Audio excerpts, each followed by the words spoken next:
نحمده ونصلي ونسلم على رسوله الكريم اما بعد فاعوذ باللہ من الشیطان الرجیم بسم اللہ الرحمن الرحیم۔ سورہ بقرہ کے 90 رکوع کا آغاز ہے اور اس رکوع کا گزشتہ آیات سے ربط اس طرح ہے کہ گزشتہ رکوع میں بنی اسرائیلیوں کو گائے ذبح کرنے کا جو حکم دیا گیا تھا اس کا ذکر تھا۔ اب چاہتے نہ چاہتے ہوئے ان بنی اسرائیلیوں نے اس گائے کو حاصل کیا، اسے ذبح کیا، اور پھر اللہ تبارک و تعالیٰ کے حکم کے مطابق اس گائے کے ٹکڑے کو اس مقتول پر مارا گیا تو وہ اٹھ کھڑا ہوا اور اس نے اپنے قاتل کا پتہ بتا دیا، جو کہ اس کا اپنا چچا زاد بھائی تھا، جس نے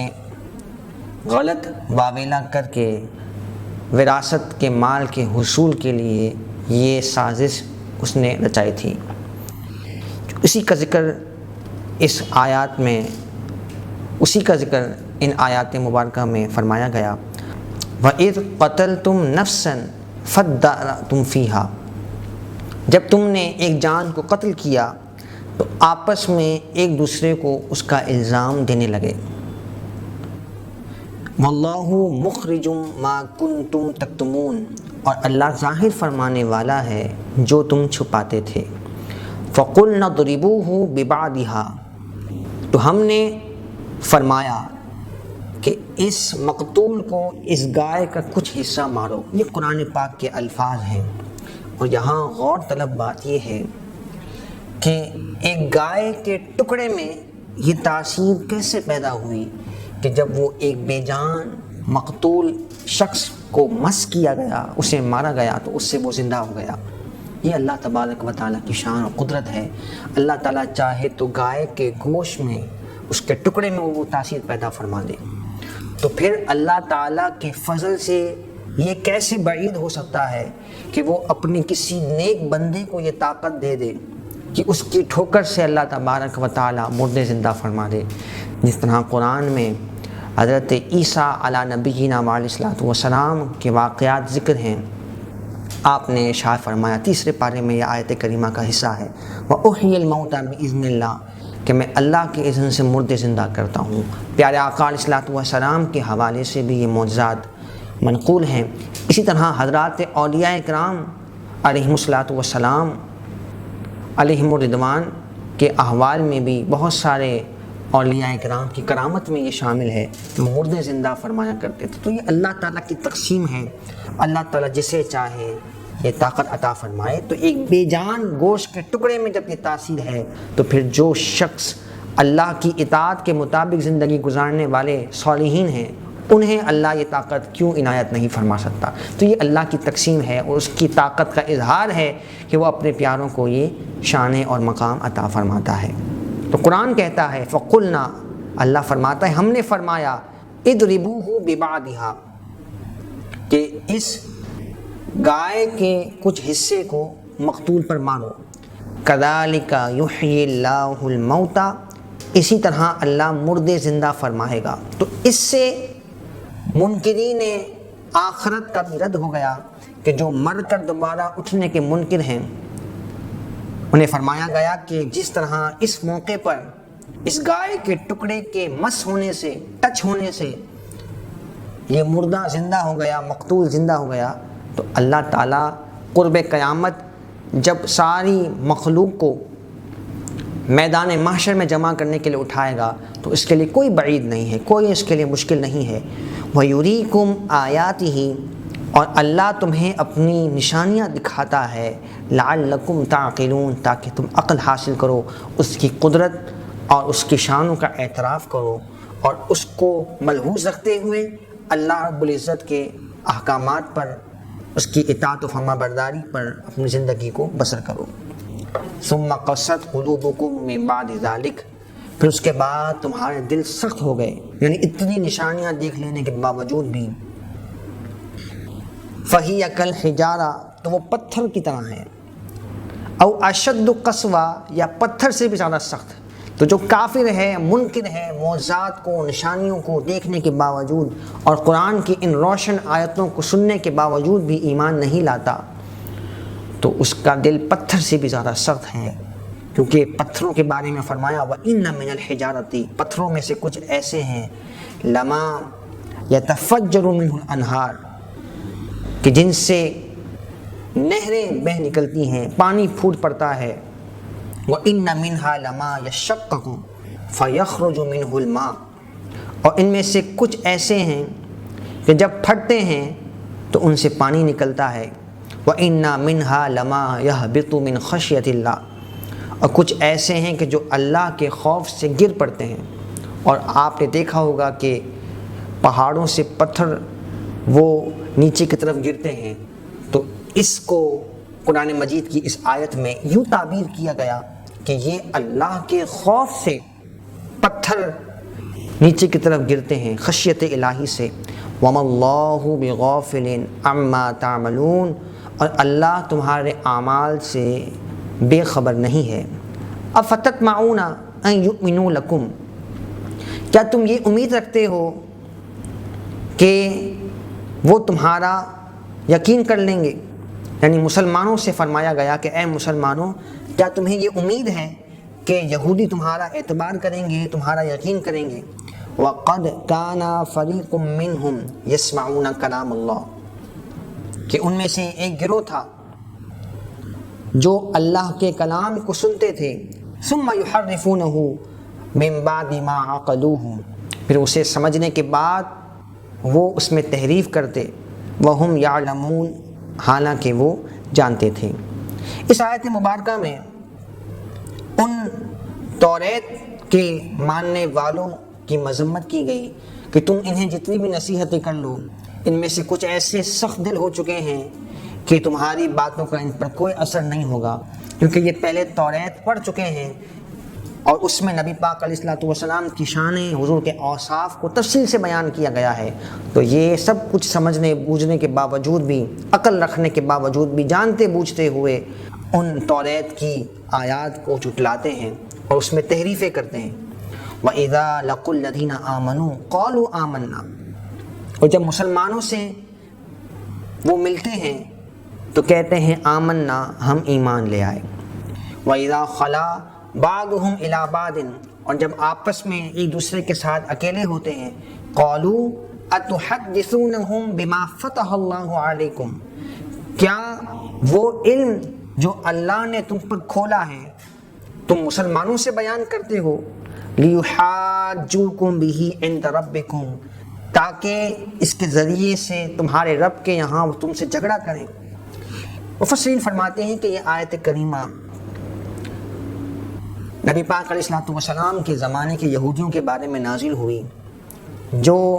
نفاق رکھتے تھے۔ وہ صحابہ کرام علیہم رضوان کے پاس آتے اور کہتے کہ ہم بھی ایمان لاتے ہیں، تمہارا دین جو ہے وہ حق ہے، اور ہم حضور علیہ الصلوۃ والسلام کے فرامین کو تسلیم کرتے ہیں۔ اور توریت میں حضور علیہ الصلوۃ والسلام کے اوصاف بیان کیے گئے، تو یہ باتیں انہوں نے تسلیم کی صحابہ کے بارے میں، حالانکہ صحابہ کے سامنے وہ تسلیم کرتے لیکن دل سے وہ ایمان نہیں لائے تھے، اور ان سے وہ کہتے ہیں کہ تمہارے نبی کی شانیں تو ہماری کتاب میں لکھی ہوئی ہیں۔ تو جب ان کے بڑے پادریوں کو، یہودیوں کو پتہ چلا کہ اس بات کو صحابہ کے سامنے ان یہودیوں نے کلیم کیا ہے، تسلیم کیا ہے کہ توریت میں ہمارے آقا صلی اللہ تعالیٰ علیہ وآلہ وسلم کی شان موجود ہے، تو ان بڑے پادریوں نے کہا کہ تم کیوں انہیں ایسا مواد پرووائڈ کرتے ہو کہ کل کو اللہ کی بارگاہ میں اس کو دلیل بنا کر وہ تمہارے خلاف حجت قائم کریں، دلیل قائم کریں کہ انہیں پتہ تھا کہ نبی برحق ہیں اور توریت میں سارے حضور کے اوصاف بیان کیے جا چکے ہیں، پھر بھی تم ایمان نہیں لائے۔ تو یہ اپنی تم بری عادت پر یا اپنے مذہب کی راز کی باتیں تم ان صحابہ کو کیوں بتاتے ہو اور اپنے خلاف انہیں گواہ کیوں بناتے ہو؟ افلا تعقلون، کیا تمہیں عقل نہیں ہے؟ اولا یعلمون ان اللہ یعلم ما یسرون، کیا وہ نہیں جانتے کہ اللہ جانتا ہے جو وہ چھپاتے ہیں وما یعلنون، اور جو وہ ظاہر کرتے ہیں؟ یعنی یہ بڑے پادریوں کا اپنے یہودیوں کو برا بلا کہنا اور لعنت ملامت کرنا کہ تم نے صحابہ کے سامنے اس بات کو ایڈمٹ کیوں کیا کہ ہم تمہارے نبی کو سچا مانتے ہیں، تمہارے نبی کی صفات ہماری کتاب میں موجود ہیں، کہ کہیں تمہارے خلاف یہ کل کو کھڑے نہ ہو جائیں۔ تو کہا کہ اللہ تو سب جانتا ہے، اللہ سے تم کیا چھپا سکتے ہو؟ اللہ تبارک و تعالیٰ کے تو علم میں سب کچھ ہے کہ سب کچھ جاننے بوجھنے کے باوجود بھی تم نے حضور علیہ الصلوۃ والسلام کو تسلیم نہیں کیا۔ وَمِنْهُمْ أُمِّيُّونَ لَا يَعْلَمُونَ الْكِتَابَ إِلَّا أَمَانِيَّ، اور ان میں سے، ان یہودیوں میں سے کچھ ان پڑھ ہیں جو کتاب کو نہیں جانتے، الا امانیہ، مگر زبانی پڑھ لینا، یعنی ان معانی کی جو اصل ہے، اس کی گہرائی ہے، اس کے جو معنی اور مفہوم ہیں، ان تک وہ نہیں پہنچ پاتے، صرف زبانی ان آسمانی کتابوں کو پڑھ رہے ہیں، اور جو اصل معنی ہے وہ ان کے پادریوں نے ان سے چھپائے رکھا ہے، اور بغیر تحقیق کے وہ اپنے ان پادریوں کی باتوں کو تسلیم کر لیتے ہیں۔ فرمایا وَإِنْهُمْ إِلَّا يَظُنُّونَ، یا کچھ ایسے ہیں جو من گھڑت اور نرے گمان میں ہیں۔ فَوَيْلٌ لِّلَّذِينَ يَكْتُبُونَ الْكِتَابَ بِأَيْدِيهِمْ، تو خرابی ہے ان لوگوں کے لیے کہ جو اپنی ہاتھ سے کتاب میں لکھتے ہیں، تحریفیں کرتے ہیں۔ يَقُولُونَ هَذَا مِنْ عِنْدِ اللَّهِ، اور کہتے ہیں یہ اللہ کی طرف سے، تحریف خود نے کی اور اسے اللہ کا کلام کہنا شروع کر دیا۔ لِيَشْتَرُوا بِهِ ثَمَنًا قَلِيلًا، تاکہ اس کے عوض تھوڑا مال حاصل کریں۔ یہ یہودیوں کے علماء تھے کہ جنہوں نے اپنی کتابوں میں حضور علیہ الصلوۃ والسلام کی شان و صفات کو بدلنا شروع کر دیا، اور جو حضور کے اوصاف بیان کیے گئے تھے، حضور علیہ الصلوۃ والسلام کے شمائل بیان کیے گئے کہ آقا علیہ الصلوۃ والسلام کا سراپا ایسا ہے، حضور کا حسن و جمال ایسا ہے، حضور کے معجزات ایسے ہوں گے، تو وہ اس میں تبدیلی کر دیتے تاکہ ان کے مذہب کے جو ماننے والے ہیں جب وہ ان باتوں کو پڑھیں اور پھر حضور علیہ الصلوۃ والسلام کی شخصیت کو اپنے سامنے دیکھیں تو وہ یہ کہنے پر مجبور ہو جائیں کہ توریت میں جس نبی آخر الزمان کی صفات کو بیان کیا گیا تو یہ آقا علیہ الصلوۃ والسلام تو ان صفات کے حامل نہیں ہیں۔ تو یہ ان کی سازش تھی، اور ان کا مقصد یہ تھا کہ جو لوگ ہمیں مقام مرتبہ دیتے ہیں، ہمیں تحفے تحائف مال اور نذرانہ دیتے ہیں، اگر ہم نے حضور علیہ الصلوۃ والسلام کی صحیح شان و صفات انہیں بیان کر دی تو پھر یہ ہمیں چھوڑ کر حضور کے دامن سے وابستہ ہو جائیں گے، اور ہمارے مال کا تسلسل، تحفے تحائف کا، نذرانوں کا تسلسل ختم ہو جائے گا۔ تو یہ ان کا دنیاوی مال کے لالچ میں یہ منصوبہ تھا، اور منصب اور عہدے کی لالچ میں انہوں نے یہ گھناؤنی سازش کی۔ قرآن کہتا ہے فَوَيْلٌ لَّهُم مِّمَّا كَتَبَتْ أَيْدِيهِمْ، تو خرابی ہے ان کے لیے جو ان کے ہاتھوں نے لکھا، وَوَيْلٌ لَّهُم مِّمَّا يَكْسِبُونَ، اور خرابی ہے جو انہوں نے کمایا، یعنی ان کا کمایا ہوا مال اور ان کی کتابوں میں کی ہوئی تحریف انہیں ہلاکت و برباد کر دے گی، اور یہ تباہی و بربادی کا شکار ہوں گے۔ وَقَالُوا لَن تَمَسَّنَا النَّارُ إِلَّا أَيَّامًا مَّعْدُودًا، اور انہوں نے کہا کہ آگ ہمیں نہیں چھوئے گی مگر گنتی کے چند دن۔ یہ یہودیوں کا موقف تھا، من گھڑت مفروضہ انہوں نے بنایا ہوا تھا کہ جتنے دن ہمارے آبا و اجداد نے بچھڑے کی پوجا کی تھی 40 دن، اگر ہمیں عذاب ہوا بھی تو صرف 40 دن جتنے ہمارے آبا و اجداد نے بچھڑے کی پوجا کی تھی اس سزا میں ہمیں 40 دن عذاب ہوگا، اور اس کے بعد ہمیشہ کے لیے ہم جنت میں ڈال دیے جائیں گے۔ تو یہ عقیدہ آخرت کی خرابی نے انہیں گناہوں پر اور دلیر کر دیا، اور وہ اپنے آپ کو جھوٹی تسلیاں دیتے تھے کہ ہم تو اللہ کے پیارے ہیں، اللہ کے مقبول ہیں، اور اللہ تعالی ہمیں عذاب نہیں دے گا، اور عذاب ہوا بھی تو صرف 40 دن ہوگا۔ تو اس عقیدہ آخرت کی خرابی نے انہیں ہلاکت و بربادی کی طرف ڈال دیا۔ تو اس میں ہمارے لیے بھی نصیحت ہے کہ ہم آخرت پر ایمان تو رکھتے ہیں، لیکن اگر آخرت کی زندگی کو ہم نے فراموش کر دیا، دنیاوی رنگینیوں میں ہم مگن ہو گئے، تو پھر جب آخرت کی فکر مغلوب ہو جائے گی، اس پہ پردہ چھا جائے گا، تو پھر انسان گناہوں کی طرف بڑھنا شروع ہو جاتا ہے، گناہوں کی طرف دلیر ہو جاتا ہے جب عقیدہ آخرت میں خلل واقع ہو جائے۔ تو یہ عقیدہ آخرت کی اہمیت ہے جو اس آیت مبارکہ سے ہمیں معلوم ہوتی ہے۔ قل، اے محبوب آپ فرما دیجئے، اتخذتم عند اللہ عہدا، کیا تم نے اللہ سے کوئی وعدہ لے رکھا ہے کہ تمہیں صرف 40 دن عذاب ہوگا؟ فلن یخلف اللہ عہدہ، پھر تو اللہ اپنے وعدے کے خلاف نہیں فرمائے گا، اگر تو کوئی ایسا وعدہ تمہارے مطابق ہے تو۔ ام تقولون علی اللہ ما لا تعلمون، یا تم اللہ پر ایسی بات کہتے ہو جو تم نہیں جانتے۔ تو حقیقت یہی تھی، ایسا کوئی وعدہ ان سے نہیں کیا گیا تھا، یہ من گھڑت اپنے مفروضے اللہ تبارک و تعالیٰ کی طرف منسوخ کرتے تھے۔ بلا من کسب سیئۃ، ہاں کیوں نہیں، جو گناہ کرے، وَأَحَاطَتْ بِهِ خَطِیئَتُهُ،